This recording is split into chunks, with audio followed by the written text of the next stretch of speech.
Hi అండి. అందరికీ నమస్తే. నేను మీ గీత. మనసున మనసే పార్ట్ 55.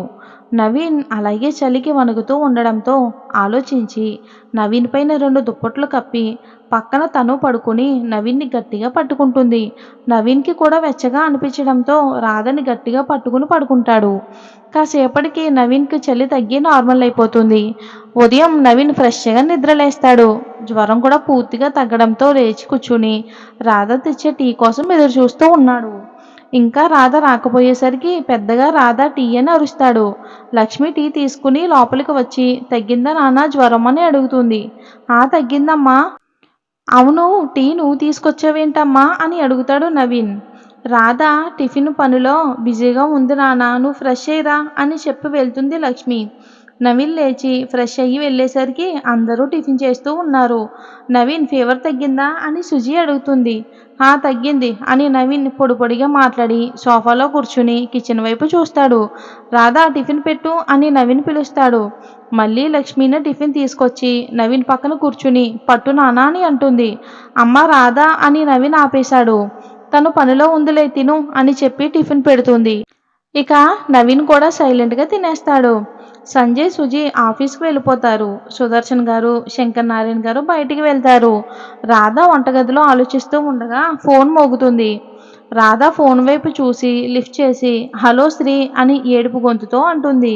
రామ్ పాప, ఏమైంది, ఎందుకు అలా మాట్లాడుతున్నావు అని స్త్రీ కంగారుగా మాట్లాడుతుంది. రాధ జరిగిన మొత్తం చెప్తుంది. అచ్చా అదా సంగతి, సరే నువ్వేం ఆలోచించకుండా నేను చెప్పిన పని చెయ్యి సరేనా అని స్త్రీ అంటుంది. అలాగే చెప్పని రాధ అంటుంది. స్త్రీ ఏదైతే చెప్పాలి అనుకుందో క్లియర్గా రాధకు చెప్తుంది. అర్థమైంది కదా అని స్త్రీ మరోసారి అడుగుతుంది. అర్థమైంది, నువ్వు చెప్పినట్టే చేస్తాను అని రాధ అంటుంది. సరే, నీకేం అనుమానాలు ఉన్నా నాకు ఫోన్ చేయి, అంతేకాని ఇలా ఏడవకు అని శ్రీ కాల్ కట్ చేస్తుంది. నవీన్ చూసి చూసి రాధ కోసం వెళ్దామని లేచి అడుగు ముందుకు వెయ్యగానే లోపలికి వచ్చింది రాధ. రాధా అని నవీన్ అనగానే తన చేతిలో ఉన్న ట్యాబ్లెట్స్ చూపిస్తుంది. నవీన్ ట్యాబ్లెట్స్ తీసుకుని పక్కన పెట్టి చూసేసరికి రాధ వెళ్ళడానికి వెనక్కి తిరిగింది. నవీన్ రాధ చెయ్యి పట్టుకుని లాగి కాలితో డోర్ని ముందుకు వేస్తాడు. రాధా కంగారు పడి చూసేలోపు తన చుట్టూ చేతులు వేసి గట్టిగా పట్టుకుంటాడు నవీన్. రాధ ఏం మాట్లాడకుండా తలదించుకునే ఉంది.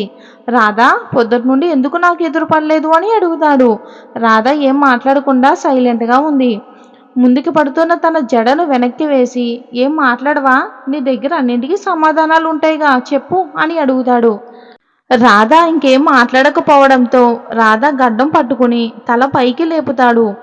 రాధ తల పైకి ఎత్తింది కానీ చూపు మాత్రం కిందకే ఉంది. మాట్లాడకూడదు, చూడకూడదు అని నిర్ణయం తీసుకున్న తర్వాత నేనేం చేయగలను అని నవీన్ అంటాడు. రాధ ఇంకా అలానే ఉంది. నవీన్ రాధని 2 క్షణాలు అలాగే చూసి నెమ్మదిగా రాధ పెదవుల మీద తన పెదవులతో సుధారంగా ముద్దు పెట్టుకుంటాడు. అయినా సరే రాధ కళ్ళు మూసుకుని అలాగే ఉండిపోతుంది. కానీ అడ్డు చెప్పలేదు. నవీన్ అంతకంతకు గాఢత పెంచుకుంటున్నాడు. రాధ అలాగే ఉంది. కావాలి అని కాంక్ష కానీ వద్దు అని అనుకోవడం కానీ చేయటం లేదు రాధ. నవీన్ రాధ మొహాన్ని తన దోసిలితో పట్టుకుని అలాగే 2 నిమిషాల పాటు ముద్దు పెట్టుకుని దూరం జరగాడు. రాధ అలాగే ఉండడంతో నీ మనసులో ఉన్న ప్రశ్నలకు జవాబు దొరికింది కదా రాధా అని నవీన్ అంటాడు. అయినా సరే రాధ మౌనంగానే ఉండడంతో నవీన్ మళ్ళీ రాధ దగ్గరికి వెళ్ళి నుదుటి మీద ముద్దు పెట్టి వెళ్ళు అంటాడు. రాధ అక్కడి నుండి వెళ్ళిపోతుంది. అందరూ హాల్లో కూర్చుని ఉండగా నవీన్ ల్యాప్టాప్లో తన పని పూర్తి చేసుకుని అందరి దగ్గరికి వెళ్ళాడు. రాధ ఎక్కడుందో అని నవీన్ వంటగది వైపు తొంగి చూసేలోపు బాబు అని సుదర్శన్ గారు పిలవడంతో నవీన్ నార్మల్ అయి చెప్పండి మావయ్య అని అంటాడు. బాబు, మేము సాయంత్రం బయలుదేరాలి అని సుదర్శన్ గారు అంటారు. అప్పుడేనా 2 రోజులు ఉండొచ్చుగా మావయ్య అని నవీన్ అంటాడు.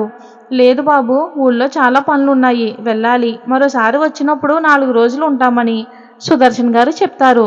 సరే మావయ్య, మీ ఇష్టం అని నవీన్ అంటాడు. బాబు, మరో మాట అని సుదర్శన్ గారు అంటారు. చెప్పండి మావయ్య అని నవీన్ అడుగుతాడు. మాతో పాటు రాధను కూడా తీసుకుని వెళ్తామని సుదర్శన్ గారు అడుగుతారు. ఏంటి రాధనా, తనెందుకు ఇప్పుడు అని నవీన్ ఏమనాలో తెలియక అంటాడు. రాధ మా మీద దిగులు పెట్టుకుంది బాబు, 4 రోజులు మాతో ఉండి వస్తుందిలే, బాబు, మేము వెళ్ళిన తర్వాత మా మీద బెంగ పెట్టుకుంటుంది. మీతో కూడా మనస్ఫూర్తిగా ఉండలేదు కదా! అందుకే ఒక 4 రోజుల్లో నేనే వదిలిపెడతాను అని సుదర్శన్ గారు అంటారు. నవీన్‌కి ఏం చెప్పాలో తెలియక రాధా అని గట్టిగా పిలుస్తాడు. రాధ, సుశీల రూమ్‌లో నుండి బయటికి వస్తుంది. అది కూడా తలదించుకుని. రాధా, ఊరికి వెళ్తావా అని నవీన్ అడుగుతాడు. రాధ తల ఊపుతుంది. నవీన్ కొన్ని క్షణాలు ఆలోచించి అలాగే మావయ్య తీసుకువెళ్ళండి అని రూమ్‌లోకి వెళ్ళిపోతాడు. రాధ ఇలా రా కూర్చో అని సుదర్శన్ గారు పిలుస్తారు. సుదర్శన్ గారు పక్కన కూర్చొని చెప్పు బాబు ఏంటి అని అడుగుతుంది. తల్లి, నువ్వు సంతోషమేనా? నవీన్ బాబు నిన్ను బాగా చూసుకుంటున్నాడు కదా అని అడుగుతాడు. నేను సంతోషంగానే ఉంటాననే కదా నమ్మి పెళ్లి చేశారు కదా బాబు, మరి ఎందుకు ఇలా అడుగుతున్నావు అని రాధ అంటుంది. ఆ మాటకి సుదర్శన్ గారికి అంతర్మదనం మొదలయ్యింది. అసలు రాధ సంతోషంగా ఉందా లేక మా ముందు ఇద్దరూ నటిస్తున్నారా అనుకుంటూ, రాధ కొన్ని నమ్మే చేస్తాం, మన నమ్మకం ఎంత గట్టిదో ముందు ముందు తప్పగా తెలుస్తుంది అని అంటారు. బాపు, ఎక్కువ ఆలోచించకండి, నన్ను ఆయన బాగా చూసుకుంటున్నారు, మేము సంతోషంగానే ఉన్నాము అని రాధ నవ్వుతూ అంటుంది. సుదర్శన్ గారు రాధ తలని నిమురుతూ నవ్వుతారు. రూమ్లోకి వెళ్ళిన నవీన్ అనిల్కి ఫోన్ చేసి హలో చెప్పరా ఏంటి అని అనిల్ అడుగుతాడు. రే కొంచెం ఇంటికి వస్తే నీతో మాట్లాడాలి అని నవీన్ అంటాడు. దాందే ముంద్రా సాయంత్రం వస్తాను అని అనిల్ అంటాడు.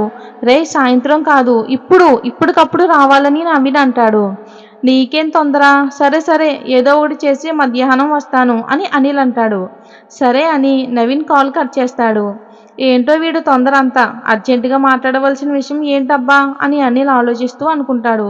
కట్ చేస్తే ఏవండి భోజనానికి రండి అని రాధ తలుపు దగ్గర నిలబడి పిలుస్తుంది. నవీన్ రాధ వైపు చూడకుండానే నాకొద్దు నువ్వు వెళ్ళి తిను అని అంటాడు.